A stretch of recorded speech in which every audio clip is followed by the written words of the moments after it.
And I do want to go back to the 1980s, and I know this isn't a direct parallel here, but you were basically at the FDIC, I believe, and correct me if I'm wrong, at what then was the biggest bank failure ever, a bank out of Chicago, Continental Illinois National Bank.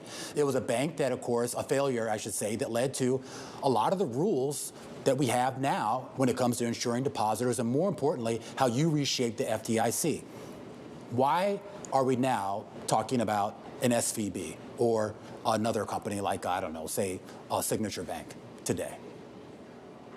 It's strange and actually disappointing that we are talking about these things now. This is a relic from the past.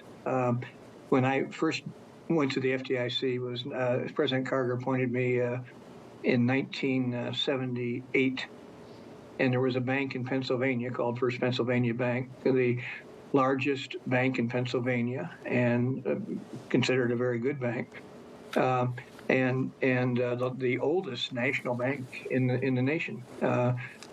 It got in trouble because it did exactly what SVB did, which is it loaded up on U.S. Treasuries, just gobbled them up and put them on the balance sheet, made a big bet that interest rates were not going to go up, and a foolish bet, and they lost it. Paul Volcker became chairman of the Fed in 1979, started raising rates very high to try to calm inflation, and he stuck to it.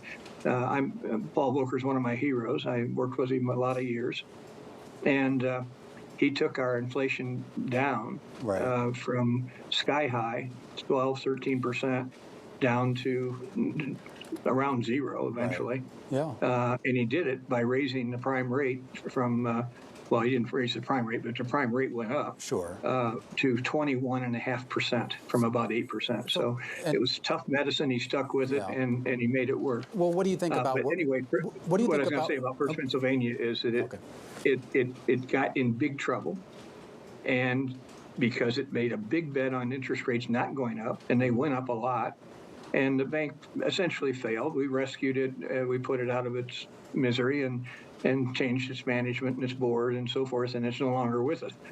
But why would a bank like SVB make that kind of big bet again on interest rates? Exactly what First Pennsylvania did, and why would we treat it kindly? I don't understand.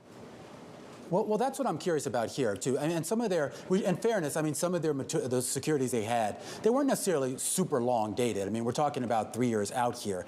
And I'm curious as if you can figure out any reason here why, in the face of a year-long rate hiking effort by the Fed, that we maybe didn't see a little bit shorter duration in some of what was in that portfolio. I can't argue with it. I think they made a bet that was. I don't know why they did it. I'd say it's foolish, but I don't know how you could be so foolish as to make that kind of bet. Well, now we're looking at investors scouring the market, worried that other banks have put themselves in a similar position. Banking is all about confidence. The FDIC, the Fed, Treasury are taking steps to make depositors whole at those banks affected. But if you look at KRE, the ETF that tracks regional banks, it is still down 11% or so. What needs to happen, Bill, to restore investor confidence in regional banks right now?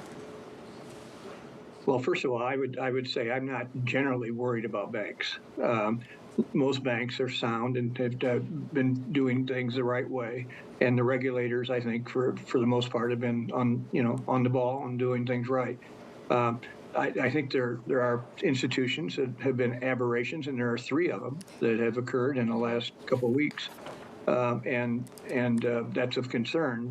But I don't get concerned about the whole system because of that, and I wonder whether this reaction, and I can't criticize them for deciding to bail out all the depositors, but because I've done that myself at the FDIC, but I think that I really wonder whether there was something that we might have done that was less dramatic and less of a bailout.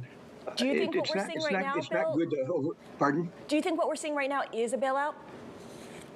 Well, clearly it is. I mean, it's not a bailout of the shareholders. They're getting wiped out. That's great.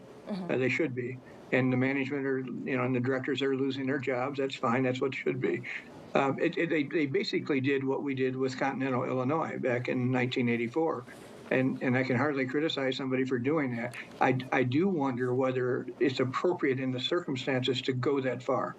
But that's second guessing. I'm not going to do that. But I do think that we shouldn't overreact to all this. People, the public needs to be calm. The regulators will take care of this. My worry is not that we're not going to take care of it enough. You're not going to calm things down enough. I worry that we're going to do too much to protect too many people that shouldn't be protected.